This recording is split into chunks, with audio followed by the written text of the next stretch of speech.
Sue Stockdale, and welcome to the Access to Inspiration podcast, the show where you can gain inspiration from people who may be unlike you. We hope their stories and insights enable you to transcend your day-to-day challenges and reflect on what you are capable of achieving. We'd love your support to help us inspire more people as well. Please go on over to Apple Podcasts and leave us a review or a comment on our website, accesstoinspiration.org. Well, if you have ever wondered if the concepts of sustainability and luxury can go hand in hand, or if it's not possible for them to be achieved together, then this week's guest can give us an answer. Serbo-Swiss US-educated architect Milena Cvijanovich has always been passionate about craftsmanship, sustainable design, alternative natural resources, and collaborative business opportunities. She was inspired as a young girl by her physicist father, one of the first inventors of the solar panel, and she's founder of Milena C Designs, an international architecture and interior design firm, which has specialised since 1994 in eco-luxury design. Welcome to the podcast, Milena. Thank you very much, Sue. It's such a pleasure to be here. Now, I think the title of our podcast is something that you're going to have a lot of understanding of, access to inspiration. Because as a designer, I don't imagine that you can get very far without being inspired. So my first question to you, Milena, is where do you normally get inspiration from? Well, as I love to travel, it obviously is during my travels, but I would say that the majority of the actually beautiful moments of inspiration come from craftsmanship and materials. So any materials that I see around me, it can be nature, of course, but I do love to watch how craftsmen work any kind of materials, watch how designers, artists, even scientists and innovators use materials, and then immediately something comes up in my mind of how it could be used in some sort of surrounding. So I imagine that was a bit of a challenge during our pandemic globally, when travel has been fairly limited, to find as much opportunity for inspiration. Very, very true. Thankfully, Zoom does allow a lot of video inspiration, but we did have some quite serious challenges when we had to choose materials for our project. So we had to wait quite a long time, in some cases several months, to get materials to be able to validate them. Yeah, it's quite a tactile thing, isn't it? You've got to have a touch and feel of it, I'm sure. Where did your love of architecture and design come from, Milena? Tell us a bit about your growing up and where that interest came from. Well, I was born in Switzerland, but I was raised in the United States. My father and mother were both very hands-on. My father was a nuclear physicist, but in his free time, he was a carpenter. And I grew up, of course, with him designing and building furniture. We even built a little cabin for myself and my two sisters from the ground up with him. And three of my uncles were architects from both sides of the family. So I was really immersed in architecture and design from a very, very young age. And I knew right away that that's what I wanted to do.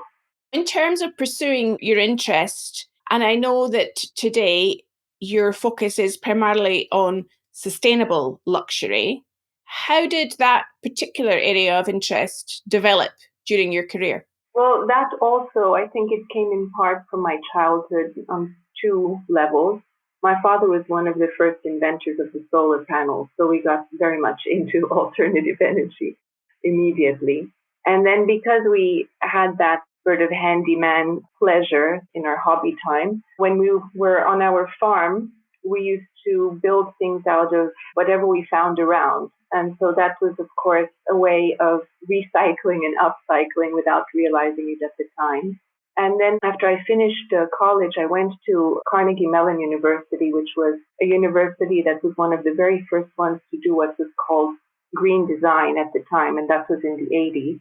And then I moved to Switzerland and did my architecture there in a country in which green design was already part of the government requirements. So I was constantly surrounded on that side. What I didn't see was where was sustainability being used in the luxury arena interior. People were talking about green energy and green materials for building in architecture, but not so much for interiors. So I felt that there was a lack started talking about things like organic paint and non-toxic materials for flooring and so on. But when you spoke about furniture, nobody really considered the whole sustainability aspect of furniture. And so I thought that that would really be interesting to start to explore. So, with your curiosity piqued, how did you go about furthering your interest and exploring what was possible? Well, at the same time, I was traveling quite a lot for my work, but also I was part of the Global Women's Summit, which was a wonderful organization which met every year in another part of the world and brought together close to 900 women from all walks of life. Many of them were very high-end politicians, but then we also had artisans and women who were working in the villages in remote locations, Africa, India, Russia, and so on. And I met these people and got really inspired by their stories already just as coming to the summit and finding ways of empowering women. But also I realized that many of them had absolutely amazing craft skills, really exquisite craft skills, but were marketing them in a way that was not compatible with, let's say, the global market tastes and aesthetic standards and so on. And so I started these little experimentations, for example, with women in South Africa who were doing beadwork. And their beadwork was absolutely exquisite, but they had their own style, which was not part of the style of the market to which they wanted to enter. And so I designed with them together. And we came up with a series of tableware and holiday objects and so on, which we informally sold in Geneva. And we realized that there was something there. And that really did bring back empowerment to the village and at the same time taught us how we can collaborate. And so this idea of co-creation slowly germed, that we could work with artisans, also innovators, who were working in their corner and we were in ours and coming together and trying to find a way of reinterpreting those skills for objects in the Western luxury markets that would be of interest. And I noticed where things were lacking, let's say tableware, salt and pepper shakers or napkin rings, and then of course tables and chairs and lighting and so on. And I realized that with some of their skills, we could create designs that would appeal to this market and would have a beautiful story behind them. And that story would be a mix of social empowerment, of craft preservation, of natural resource conservation. And we realized that there was enough there for a lifetime of enjoyable work. So it seems you're acting as a conduit between the market that you serve in the luxury space and the suppliers, effectively, who are those artisans and innovators that are taking your information about what the market's looking for and be able to then design, it seems, almost to order. Yes, exactly. And this is one of the reasons that we took this into the luxury market. It wasn't a question of status or privilege or anything like this, but if you want to make a difference, if you want to make an impact sufficiently important that you can make the changes and bring awareness both to the suppliers and to the market, the luxury market was important because of this, what is paradoxically similar principle. So sustainability and luxury, even though often they are considered to be at odds with each other, they actually do have elements of harmony, which is tradition. They both respect quality, timelessness. They're against the throwaway mentality. It's about authenticity as well. That's the difference between luxury and prestige in a sense. That's an important distinction to make. Yes, it really is. And I think at the beginning, I have to say I had a lot of criticism for going into the luxury market by even people in that field, thinking that I was being prejudicial in a way. And then I was explaining, for example, even with the solar panel originally was extremely expensive because it was a new technology, lots of experimentation, you couldn't do mass production of it. And then it was being put into homes and buildings that had the budget to do so. And thankfully, as a result of that, the whole production system was able to start to work to scale and bring the price down so that now today everyone can put a solar panel on their home. I'm wondering sometimes with the luxury market, is there a reluctance amongst those clients to see some of the items that they have and they're able to tell a story about becoming a bit more widely available to a bigger marketplace? Well, sustainable luxury is a mindset. I think it's the concept that becomes a lifestyle in which the hasty pursuit of change that's prevalent in our society is reinterpreted through an exercise of reusing, reintegrating, and reviving materials and even craft methods. So I don't think that there is that fear there. What we did realize at the beginning, and it's really changing quite quickly, is that the luxury market originally has often the sensation that sustainability is a compromise. It's a compromise in comfort or in function or in aesthetics or in status. And this is why what we are doing is we are bringing these wow elements, just absolutely stunning pieces, and saying, look at this. This is sustainable. So it's, of course, the attraction there at first is the aesthetic attraction and maybe the comfort and the function. And then all of a sudden behind that is this story of preservation and empowerment. And today we really do see a big change in society in general for going towards a more purposeful way of consuming. And this is not only in the luxury level, obviously, it's really everywhere. But when influencers and celebrities also are going in that direction, of course, for us, it's very helpful. You're making me think, Milena, that you and I are actually in the same industry in a way with our podcast, using storytelling to inspire a change in mindset. It almost seems by what you're saying that you're actually doing the same thing within your role. Oh, absolutely. And in today's world, we're looking for authentic stories that connect us to this planet. And I think even with this COVID, everyone is feeling that the connection to human beings is really quite precious.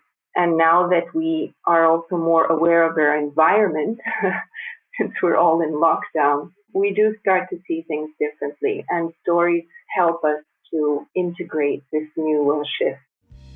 If you're enjoying this episode, make sure you listen to the other guests who have explored sustainability in this podcast series.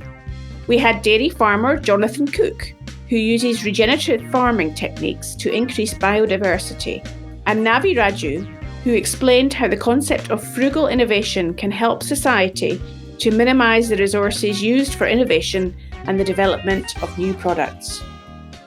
So tell us more about how you take that inspiration that you see around you from the materials and the designs that you are observing through your travels. How do you translate that into designing a concept for a client? Well, we start off in different ways.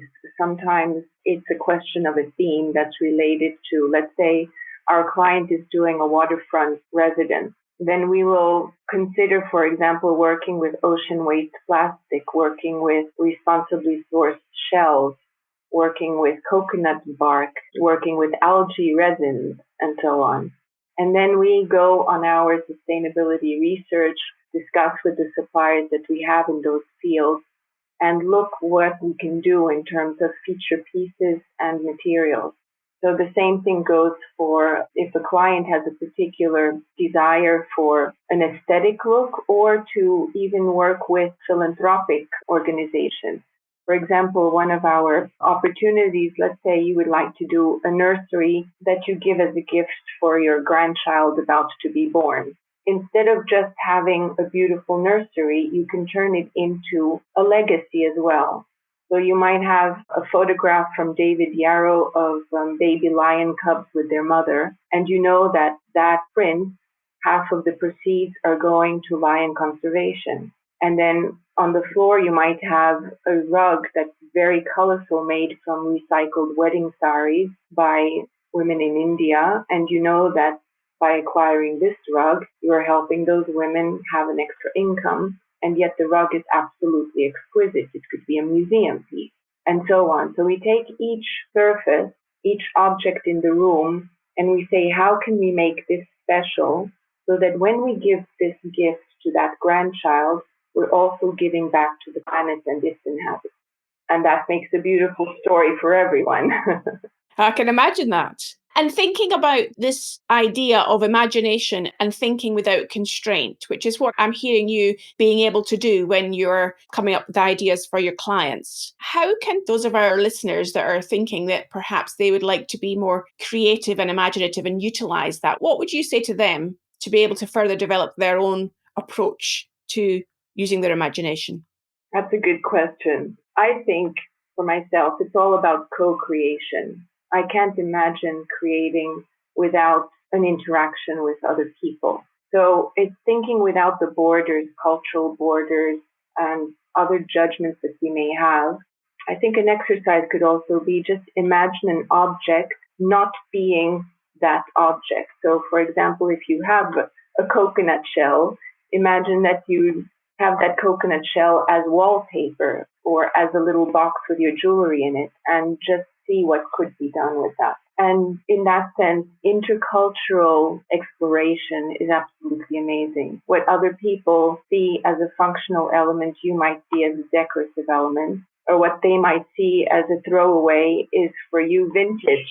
It's for you a piece of, I don't know, as we know, the fishing nets are being thrown away now, and yet they are becoming absolutely amazing new textiles that are used by people like Dolce & Gabbana and Yves Saint Laurent. So there's always this exploration of materials. I always begin with materials and say, all right, this material, what if it were used for something else? So maybe the question for people to be considering is, what else, how else could my throwaway item be used? How else could it be used? What it could be used for? So the exploration of some further questions can further that imagination too. Yes, one of the most exciting elements of sustainable luxury is what we call upcycling.